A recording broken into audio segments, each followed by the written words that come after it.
안녕하세요. 아, 실전 gRPC 서비스 운영 노하우 아이단입니다. 그 저는 당근마켓에서 SRE로 근무한 지 지금 10개월 정도 됐고요. 저희 팀 리드인 벤이 미덕 발표를 하나 하라고 하셔가지고 gRPC 주제로 한다고 했는데 제목을 이렇게 지어 주셨어요. 근데 뭐 이보다 나은 제목은 생각하지는 못했는데 엄청 크게 노하우라고 하기보다는 당근마켓의 현재 gRPC 운영 방식이나 그 네트워크 현재 구성 같은 것들을 궁금해하실 것 같아서 그런 것들 이야기를 좀 하고 gRPC 이야기를 가볍게 진행할 듯 합니다. 네, 저도 소개를 드리자면 이전에는 토스 증권팀에서 데브옵스 엔지니어를 했었고 지금은 당근마켓 SRE로 앞서 발표한 브루스랑 같은 클러스터 파트를 리딩하고 있어요.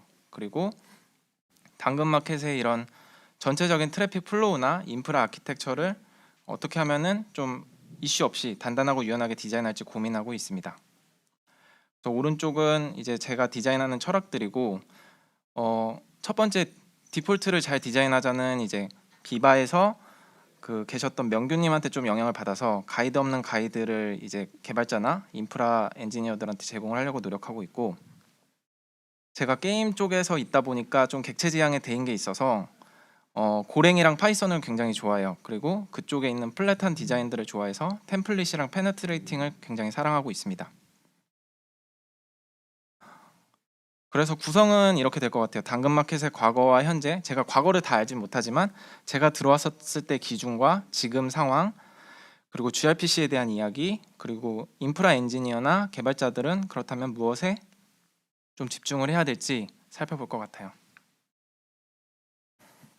그래서 우선 당근마켓의 과거랑 현재를 말씀드리면, 제가 입사 당시 초기 때가 작년 10월쯤이었어요. 그때 당시에 입사를 했을 때 SRE 엔지니어가 2명에서 브루스가 수습 기간 중이셨고, 그래서 총 3명이 지금 900만에서 1000만 트래픽을 받고 계셨어요. MAU 기준으로. 근데 이제 그때 당시에 as is 인프라 구조가 조금 이슈가 있는 편이었고, 이 달리는 기차의 바퀴를 매번 갈 수는 없어서 정거장을 만드는 작업들을 해야겠다 해서 그 사전 작업으로 도메인 정책 같은 것들을 정리하고 이런 네트워크 이슈 그리고 클러스터 통합 작업들을 진행했습니다. 그리고 그런 이슈들을 이제 작업들을 쳐내면서 이제 gRPC 이슈들을 많이 만났었는데, 오늘 모든 이슈들을 다 다루진 못하겠지만 당근마켓이 어떻게 구성하고 있는지 그런 부분들을 좀 공유 드리고 gRPC 동작 이야기를 하는 정도로 이야기가 진행될 듯해요. 그래서 현재 당근마켓 내부 콜은 논 gRPC HTTP가 지금 초당 75,000개 정도 들어오고 있고, gRPC 같은 경우에는 초당 6만 개 요청 정도가 들어오고 있어요. 그래서 제가 입사했을 때도 이미 플랫폼 팀 중심으로 해서 gRPC가 도입이 된 상태였고, 현재 저희 회사는 5개의 대표 랭귀지 마이크로 서비스들을 지원하고 있어요. 자바, 그리고 맨 처음에 셋업됐던 루비 온 레일즈, 플랫폼 팀의 고랭, 그리고 노드.js, 그리고 머신러닝 팀의 파이썬까지 총 5개의 대표 랭귀지들이 서비스되고 있고, 저 처음 들어왔을 때는 gRPC가 초당 15,000 정도였거든요. 벌써 4배가 늘었죠. 그래서 개발자분들의 자유도가 좀 높은 편이기 때문에 gRPC도 잘 도입이 됐다라고 생각을 해요. 그리고 인프라 팀에서 아마 막았다면 이런 도전적인 것도 해보지 않지 않았을까 이런 생각이 있습니다. 그래서 점점 늘어나는 gRPC 서비스들이라고 제가 사진을 가져왔는데, 제가 3월 15일 날 직원 수가 100명일 때 찍어뒀던 gRPC 트래픽이고요.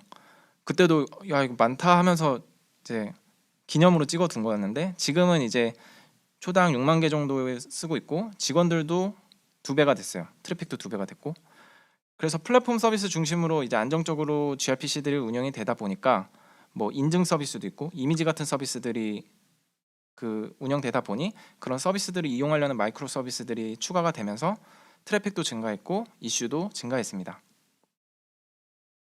그렇다면 저희가 이제 적은 인력 2명, 3명, 그리고 이제 4명이 됐는데 적은 인력으로 잘 운영하려면 어떻게 해야 되냐 고민을 했을 때, 그러면 레버리지를 잘 사용하자. 요즘 부동산 S&P 500 뭐 다들 레버리지 많이 들어보셨죠? 이제 그것만 있는 게 아니고 그 우리 엔지니어들도 오픈 소스를 활용해서 그 세 개의 개발자들과 함께 이슈를 해결해 나갈 수 있습니다. 그래서 프록시 레이어의 오픈 소스들 뭐 HA 프록시도 있고 엔진엑스도 있고 이런 것들이 그 생태계가 되게 잘 돼 있고, 그리고 요즘 새로운 커널이라고 부르는 쿠버네티스가 있죠. 그리고 저희는 거의 전환 작업 완료한 상태고 이제 인보이를 랩핑하고 있는 쿠버네티스 네트워크를 이어주는 이스티오도 있고요. 그래서 이제 은총알일 거야 하면서 기대를 하고 이제 전 트래픽들을 이제 옮겨가는 작업에 매진을 했어요. 그리고 회사에서 이제 보통 매직 워드가 2개 정도 존재를 하는데 네, 이 단어만 해결이 된다 해서 이스티오랑 이제 머신러닝이라는 키워드가 있어요. 그래서 그 중에 하나로서 저희도 이스티오로 gRPC를 핸들링하고 있고 지금까지 큰 문제 없이 활용하고 있습니다. 그 우선적으로 입사를 했을 때는 그 SRE로서 트래픽 플로우를 전부 다 이해를 해야 됐어요. 제가 어떤 큰 변화 작업을 줘야 될 때 어떻게 커넥션이 들어오고 트래픽이 어떻게 들어오고 각 구간별로 어떻게 패킷이 오고 가는지 알아야 되기 때문에 저희들이 AWS부터 그 프록시들 뭐 프록시 모드라든지 다이렉트 서버 리턴 모드라든지 그런 것들도 다 이해를 해야 했고, IP 테이블스나 IPVS 그리고 사용할 칼리코를 쓴다든지 아니면 AWS CNR을 쓰는지에 따라서 통신 방식이 다를 테니까 그런 부분들도 좀 이해를 해야 됐고요. 쿠버네티스 안에 이제 네트워크 방식도 이해를 해야 했어요. 그래서 알아야 될 게 이게 많은데 그 SRE에게 이제 어떤 곳에서 어떤 이슈가 발생한 건지 투명하게 이제 서비스 디스커버리를 하는 게 가장 중요한 미션이잖아요. 그래서 그러려면 이제 트래픽 플로우를 직접 그릴 수 있어야 되고, 그래서 오자마자 진행했던 일들은 트래픽 플로우랑 인프라 구조도를 빠르게 그리고 각 구간의 매트릭을 준비해서 이슈 발생 구간을 빨리 알아내는 것이었습니다. 그리고 실제로 오퍼레이션도 많은데 그 가끔 이제 마이크로 서비스들의 네트워크 이슈가 발생하는 경우가 생길 수 있어서 저희도 동일한 환경을 가진 테스트 서버를 준비를 했어요. 그래서 지금 화면에 보시면은 고랭으로 짠 SRE 테스트 서버인데 이제 고랭에서는 환경 변수 고 디버그를 이용하면 그 HTTP2의 경우에는 그 프레임 단위까지 잘 디버깅 로그가 나와요. 그래서 저희가 뭐 TCP 덤프나 와이어샤크로 보려면 뭐 머신에 들어가서 패킷도 덤프 받고 그걸 옮기는 과정도 있는데 간편성 측면에서 좋은 것 같아요. 그래서 이런 식으로 좀 어떤 특정 프로덕션 환경에 이슈가 생겼다고 했을 때 같은 환경을 공유하는 테스트 서버를 두고 네트워크 디버깅을 진행했습니다. 그리고 해당 테스트 서버에는 그 네트워크 분석에 필요한 CLI 도구들을 말아 놓았었어요. 그래서 텔넷이라든지 뭐 NS 룩업이라든지 그리고 뭐 필요하다면은 gRPC 컬까지 해가지고 그 커넥션에 문제가 없는지부터 확인하고 필요하다면은 부하를 발생시키는 스크립트도 돌릴 수 있도록 마운트를 구성해 놨습니다. 그래서 저희 gRPC 인프라 구성이 어떻게 되는데 라고 하시면 그 앞서서 브루스가 얘기해 주셨듯이 이제 트래픽이 클러스터가 변경될 수도 있고 하기 때문에 앞단에 프록시 레이어가 필요했었어요. 그래서 팀 내 2명이 HA 프록시 경험이 있다라는 게 가장 주요했고 gRPC 서포트도 되는 것까지 확인할 수 있었기 때문에 그 구성을 준비했는데 실질적으로는 조금 맞이 않는 이슈가 많긴 했어요. 그리고 이제 내부적으로는 이스티오 인그레스 게이트웨이와 서비스 메시를 활용해서 파드들끼리 gRPC로 통신을 하고 있고, 그 서비스 메시에서 뭔가 실패가 됐을 때는 HA 프록시를 타고 다시 gRPC 백엔드 풀을 이용해서 그 내부 서비스에 접근을 하게 됩니다. 그리고 액티브 뭐 스탠바이나 액티브 방식보다는 그 쿠버네티스 자체가 멀티 에이지에 떠 있기 때문에 스위칭하는 전략으로 사용을 하고 있어요. 그리고 이제 앞서서 저희들의 현재를 이야기했다면 gRPC에 대해서 한번 이야기를 해볼 건데요.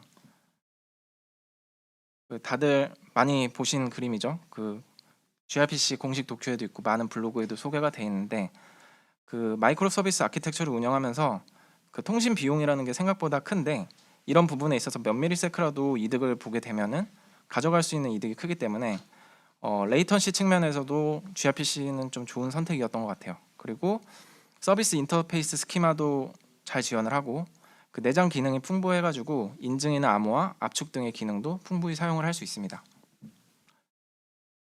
그렇다면 조금 더 깊게 가서 gRPC 클라이언트와 서버 간의 이제 통신 구조를 볼 건데요.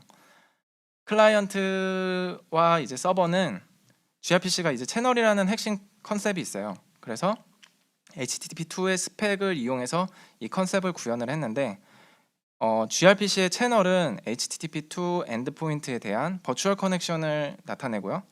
그리고 클라이언트가 gRPC 채널을 만들면 내부적으로는 서버와 HTTP 커넥션을 맺는다고 생각하시면 돼요. 그리고 RPC는 HTTP2의 스트림으로 처리가 되고요. 메시지는 HTTP2의 프레임이라는 단위로 처리가 됩니다. 그러면 이거는 이제 그 gRPC 공식 블로그에 첨부되어 있는 이미지인데, 채널에는 이제 많은 RPC 요청이 있을 수 있고 RPC에는 많은 메시지가 있을 수 있다. HTTP2의 스트림은 이제 멀티 컨커런트 컨버세이션을 지원하기 때문에 싱글 커넥션에서 가능하다. 이런 것들의 주요 특징이 있고, 저희도 운영하면서 조금 중요하게 생각하는 부분이, 채널이라는 게 이제 개발자분들이, 어플리케이션 사용자분들이 손쉽게 이제 메시지를 보낼 수 있는 인터페이스이기 때문에 커넥션 하나가 물려 있는 거일 거야 이렇게 생각을 하실 테지만, 채널은 이제 아까 말씀드린 대로 하나의 엔드포인트에 대한 버추얼 커넥션을 나타내기 때문에 실제로는 인프라 레이어에서 보면은 많은 HTTP 커넥션에 의해서 지원될 수도 있어요. 그래서 이스티오 같은 경우에는 커넥션 디버그도 이렇게 껐다 켰다 할 수 있는데, 그러면 이제 커넥션 아이디가 다 달라지거든요. 그러면 그 왜 끊겼었는지 이런 것들도 디버깅을 해볼 수 있습니다. 그 gRPC 클라이언트가 생각보다 되게 똑똑해요. 저희들이 만든 거 말고도 그쪽에서 알아서 잘 만들어 주셨는데, 큰 두 가지 컴포넌트가 있어요. 리졸버랑 로드 밸런서를 들고 있고, 리졸버는 이제 주기적으로 타겟 DNS를 리졸버하고 엔드 포인트들을 갱신해요. 그래서 커넥션이 만약에 실패를 하면 로드 밸런서는 이제 직전에 사용했던 어드레스 리스트를 리졸버한테 가지고 와서 재연결을 시작하고요. 인프라 운영에 있어서 이거는 되게 복원력을 지원을 해주는 부분이에요. 그래서 저희 같은 경우에도 클러스터 통합 작업을 했었어요. 예전에는 머신러닝 클러스터도 있었고 비즈니스 클러스터도 있었고 이렇게 나눠져 있었는데, 통합 작업을 하면서 gRPC 서비스들을 옮겼고, 그러면 도메인 이슈가 항상 생길 수가 있는데, 그런 부분들에 있어서 클라이언트가 똑똑하니까 큰 이슈 없이 작업을 진행할 수 있었습니다. 그리고 이 클라이언트가 이런 많은 역할을 하는 만큼 커넥션 풀에 대한 약간 책임도 가져가고 있죠. 그 다음으로 이제 빼놓을 수 없는 게 키벌 라이브인데, 항상 이제 뭐 프록시 레이어를 만져보신 분들은 알겠지만 뭐 TCP 키벌 라이브도 항상 이슈가 되고, 키벌 라이브 있는 거는 운영한테 되게 힘들다 이런 생각이 있으시지만, 얘네들이 이제 HTTP2 핑 프레임을 통해서 연결 상태를 주기적으로 확인하는 키벌 라이브를 구현해 놨어요. 그래서 실제로 커넥션을 살리는 역할을 하고 있고, 만약에 핑 프레임이 전달했는데 응답이 제때 오지 않으면 연결을 실패로 간주하고 커넥션을 닫아버려요. 그렇다고 아까 말씀드린 대로 커넥션이 닫힌다고 해서 채널이 닫히는 건 아니기 때문에 요거 개념을 계속 생각하셔야 돼요. 그래서 사용자가 채널을 닫을 때만 채널은 닫히기 때문에 커넥션은 재생성되고 잠깐의 순단은 있을 수 있지만 커넥션의 문제는 없어진다. 그리고 프록시 서버들은 보통 이제 리소스를 절약하기 위해서 아이들 커넥션을 터미네이션 하기도 하는데요. 저희 같은 경우에는 AWS를 사용하고 있기 때문에 이 아이들 타임아웃보다는 작은 주기로 해서 설정을 해뒀고, 그 인프라 엔지니어 분들이 여기 많으실 텐데 그 각 환경에 맞는 타임아웃을 체크해서 그거보다는 적은 수치로 키벌 라이브를 세팅해 주시는 걸 가이드해 주시면 될 것 같아요. 그리고 gRPC가 연결해서 이제 주기적으로 핑 프레임을 전송하면 해당 커넥션은 낫 아이들 상태가 되기 때문에 죽지 않습니다. 그리고 맥스 커넥션 에이지 같은 옵션도 있어요. 그 서버 옵션에 보면은 이런 옵션이 있는데, 이거는 서비스 특성에 맞게 사용해야 되는 것 같아요. 그래서 고어웨이 패킷이라고 이 커넥션의 나이를 이제 맥스 나이를 정할 수 있기 때문에 해당 시간이 지나면 서버 측에서 클라이언트 쪽으로 이제 그만해 라는 식으로 이제 패킷을 보내고, 그러면 이제 연결을 종료한 뒤 새로운 커넥션을 맺게 됩니다. 그래서 사진을 보시는 대로 지금 60초로 맥스 커넥션 에이지를 셋업 한 거를 이제 와이어샤크로 패킷을 본 거고요. 고어웨이라는 패킷이 60초 때 서버 쪽에서 이제 클라이언트 쪽으로 날아가고, 클라이언트는 핀 에크를 날린 뒤에 다시 신 패킷을 날리면서 새로운 커넥션을 맺는 것을 볼 수 있어요. 그러면 이제 불필요한 씬 패킷이 날 수도 있고 불필요한 커넥션 축적이 날 수도 있기 때문에 사용한다면은 옵션과 이거에 보조되는 옵션들이 몇몇 개 있는데 그런 것들도 다 살펴보신 뒤에 사용하시는 걸 추천드립니다. 그렇다면 이제 안쪽에 gRPC 채널 안쪽을 좀 살펴보면은 채널 안에서는 어떻게 요청이 들어가는지 일단 유나리 상태의 요청부터 한번 살펴볼게요. 그러면 요청부 헤더가 있고 왼쪽에서 오른쪽으로 가는 거예요. 그리고 여기에 컨텐츠 타입이라든지 메소드 등 헤더가 담기고 그 다음에는 이제 데이터부에 엔드 스트림 플래그를 들고 딸려옵니다. 그러면 이제 gRPC 서버가 응답을 세 가지로 구성해서 보내주는데 응답 헤더랑 데이터부랑 그리고 트레일러 헤더까지 해가지고 총 3개의 구성으로 응답을 전송을 해줘요. 그래서 아까 전에 SRE 테스트 서버의 디버그를 활용하면 이런 프레임들을 간편하게 확인할 수 있는데 오른쪽에 보시면 동일하게 구현해 놓은 거거든요. say hello를 메서드들이 들어오고 지금 블락이 쳐져 있는 부분이 엔드 스트림 데이터부가 들어있는 부분이고 서버가 그거를 읽었다라는 것을 확인할 수 있고 그 다음에 핑 패킷을 주고받은 뒤에 응답 헤더 부분을 서버가 라이트 해주는 것을 확인할 수 있습니다. 그럼 요청 부분을 봐서 요청 부분에 아까 컨텐트 타입이 있다 그랬는데 어플리케이션 gRPC가 아닐 경우에는 사이로 상태 코드로 응답이 들어가고요. 기본적으로 포스트 요청만 받고 있어요. 그리고 결국에 핵심이 되는 부분 디버깅 할 때도 응답을 자주 보는데 앞서 말씀드린 대로 응답 메시지는 응답 헤더와 랭스 프리픽스드 메시지랑 트레일러 이렇게 3가지가 있기 때문에 위에 보시면 응답 헤더가 스테이터스 200으로 HTTP 스테이터스고요. 그리고 관련된 헤더들이 다 담겨 있고 그 다음 데이터부가 들어오고 마지막에는 트레일러 헤더가 나가는 게 보여요. 트레일러 헤더는 이제 HTTP 스펙 중 하나인데 gRPC 스테이터스랑 gRPC 메시지를 포함하고 있어요. 그래서 보통 이제 서버 사이드 스트리밍을 구현하는 케이스가 있는데 그러면 이 가운데에 있는 데이터부가 더 쭈르륵 길어지겠죠. 그리고 결국에는 확인해야 될 곳은 얘가 어플리케이션이 응답을 잘 줬는지를 확인해야 되기 때문에 이 엔드 스트림 헤더 값이 잘 나갔는지 해당 스트림에 대해서 확인을 하시면 디버깅을 하는 데 도움이 되지 않을까 싶습니다. 그래서 방금 말씀드린 대로 gRPC 스테이터스 코드가 있는데 이쪽에는 좀 복잡해 보이죠? 근데 나름대로 이전 시대에 고민했던 것들을 좀 녹여낸 부분이 있어요. 그래서 인프라 레이어에서 볼 스테이터스 코드가 따로 있고 어플리케이션에서 핸들링 해야 되는 스테이터스 코드가 따로 나뉘어져 있어요.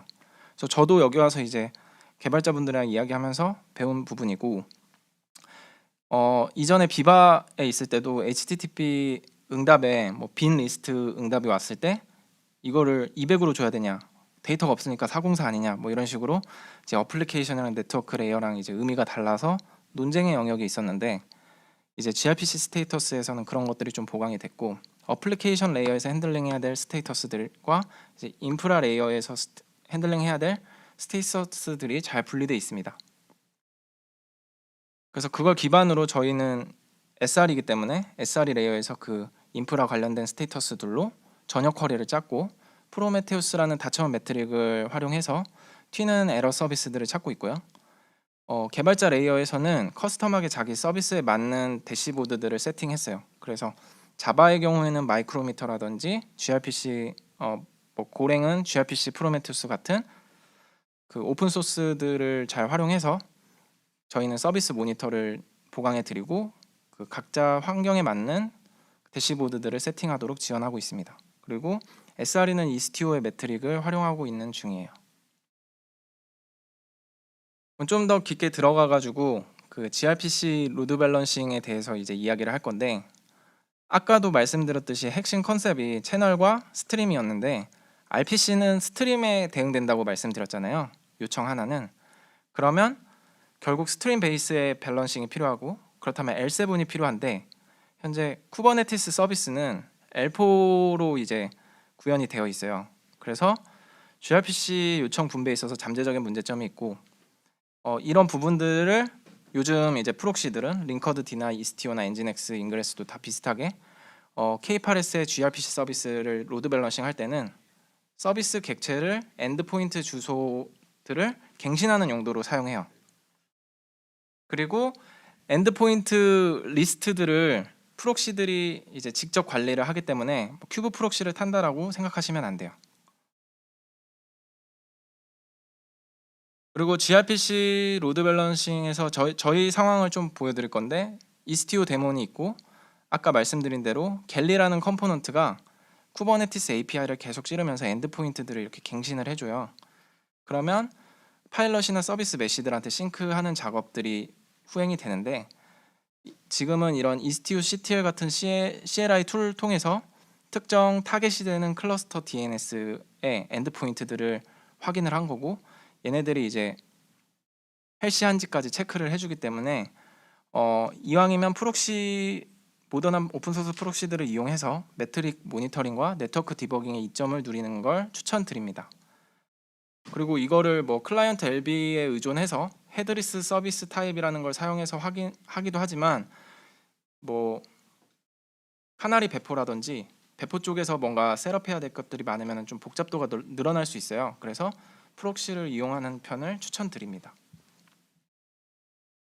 그리고 늘 이제 저도 이슈를 많이 만날 때 있고 항상 의존하는 거는 공식 도큐먼트였었던 것 같아요. 그래서 예를 들어 적용을 할 프록시들이 있다면 gRPC 서포트 도큐멘트를 정독하는 거를 추천드려요.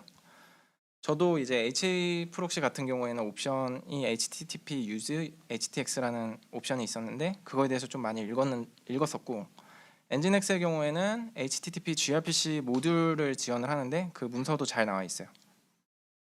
인보이 같은 경우에는 gRPC를 이제 필터 방식으로 동작하기 때문에 그런 동작 방식이나 이런 옵션이 뭐가 있는지 한번 확인하시는 거는 추천드립니다.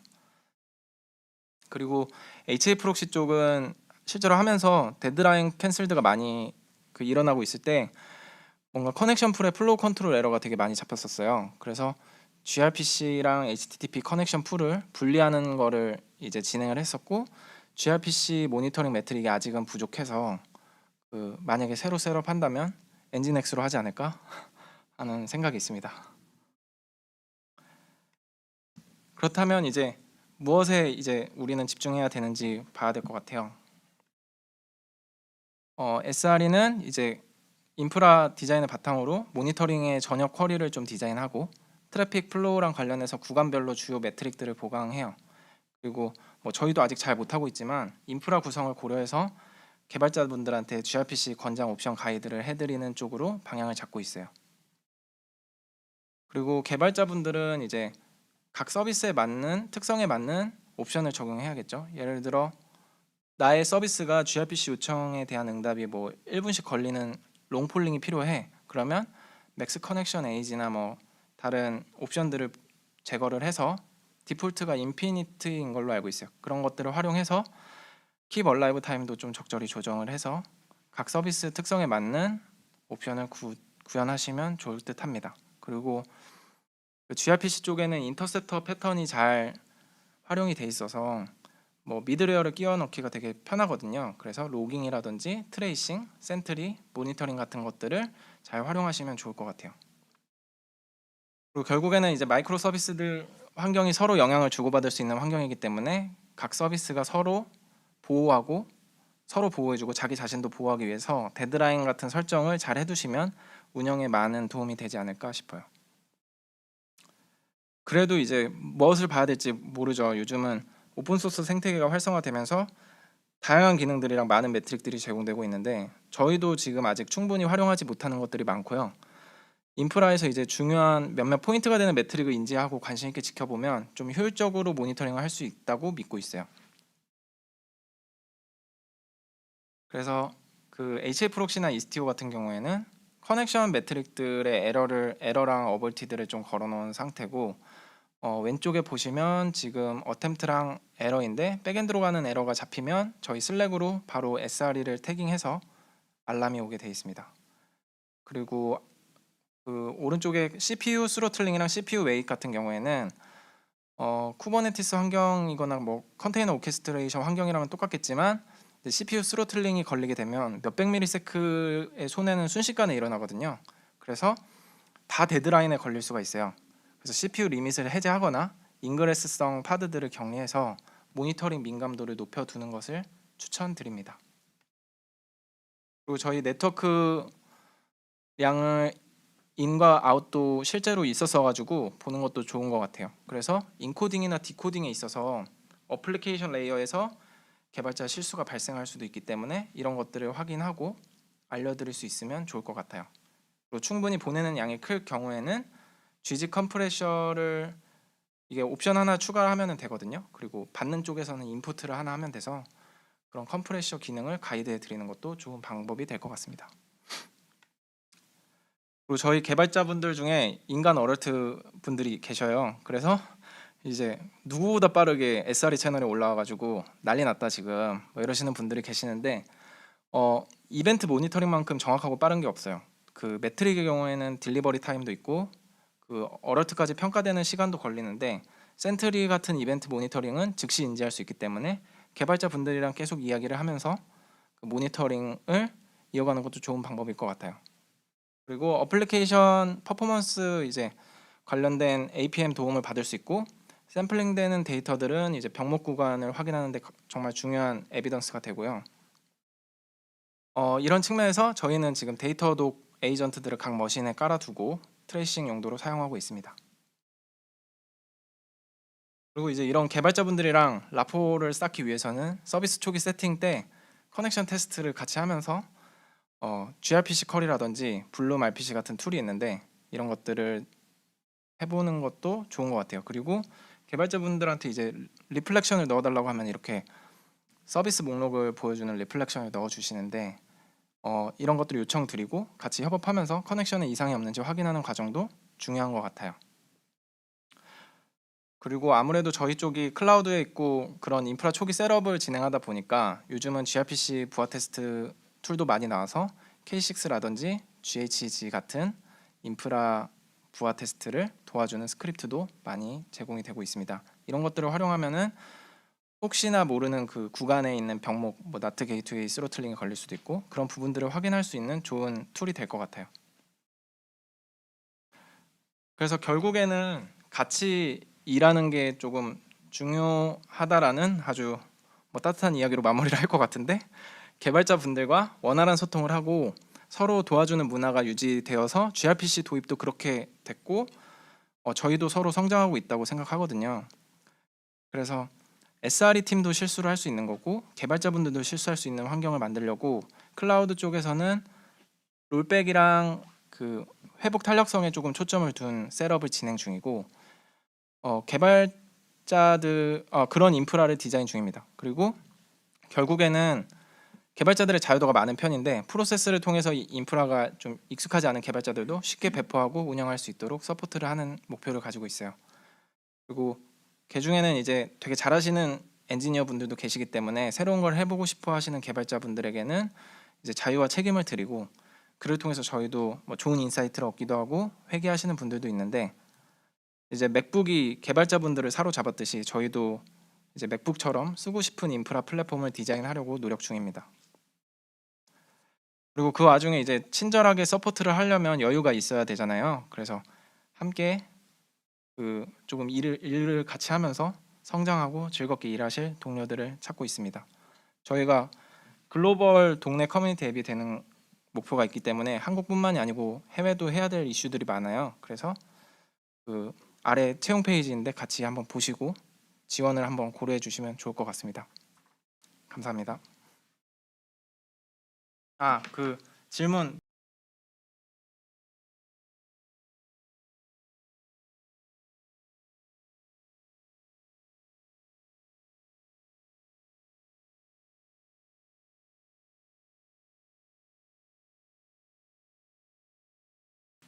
오케이. 네, 그 질닭 가이드 받았고요. 파퓰러가 좀 있는 것도 좀 보려고. 이스티오도 사용하고 계신 걸로 아는데 모든 어플리케이션 서비스에 이스티오가 적용되어 있나요? 특정 서비스에만 적용되어 있나요? 특정 서비스에만 적용되어 있다면 어떤 기준으로 적용되어 있는지 궁금합니다. 지금 이스티오 인그레스 게이트웨이로는 거의 통합이 된 상태고요. 그 서비스 메시를 그 사이드카를 주입한 케이스도 있고 안 주입한 케이스도 있어요. 그래서 그거는 이제 그 해당 서비스 특성에 맞게 빼놓은 것도 있고, 굳이 이제 이스티오 프록시를 안 타도 더 퍼포먼스가 잘 난다 이런 애들이 있으면은 제외해둔 상태입니다. 근데 기본은 모두 사이드카를 인젝션한 상태를 유지하는 걸 추천드리고 있어요. 컨테이너 QoS 전략을 어떻게 가지고 계신지 궁금합니다. 이거는 뭐 저희도 맨날 이야기가 나오는 건데, 그래도 CPU 리밋은 걸고요. 보통 개런티드로 서비스를 하는 것 같아요. 저희도 배포 리소스도 확실히 확인을 하는 편이 편해서 이런 쪽으로 하고 있습니다. CNI는 어떤 걸 사용하고 계시나요? CNI는 AWS CNI 그대로 사용하고 있어요.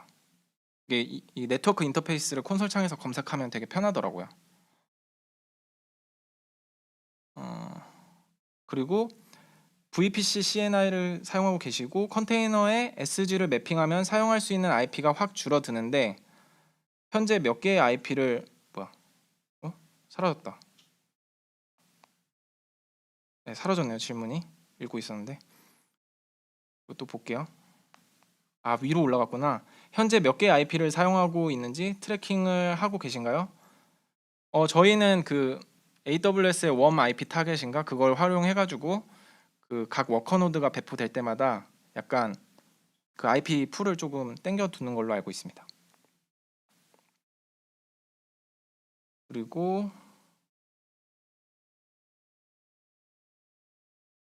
이거 EKS 클러스터 업그레이드 시 멀티 클러스터 전략에서, 이거는 브루스가 답변하신 거죠?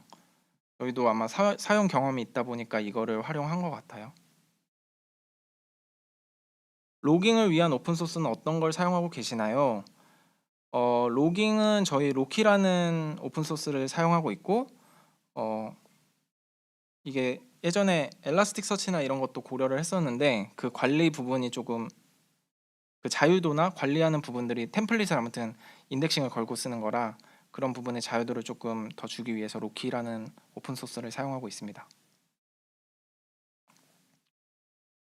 gRPC를 끊김없이 잘 지원하기 위해서 이스티오에서 튜닝한 부분은 어떤 게 있는지 궁금합니다. 따로 이스티오에서 튜닝한 부분은 없는 것 같아요. 오히려 HA 프록시 쪽에 뭔가 커넥션 리유즈 정책을 프라이빗으로 바꾼다든지 그런 옵션들을 많이 핸들링했고 이슈가 많았어가지고, 이스티오는 딱히 gRPC를 잘 지원하더라고요. 그 SRE 팀은 직접 개발도 하시나요?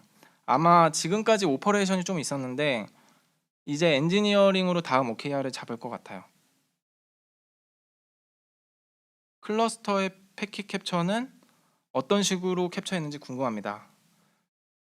뭐 똑같이 워커 노드에 들어가서 패킷 캡처 TCP 덤프를 받고, 그리고 그 해당 도커 네스텟의 라우팅 테이블을 확인할 수 있어요. 그러면 그 해당 컨테이너에 그 ENI 인터페이스가 나오기 때문에 그 인터페이스에 해당되는 애만 패킷 캡처를 떠서 제 머신으로 카피해온 뒤에 와이어샤크로 분석을 하는 편입니다.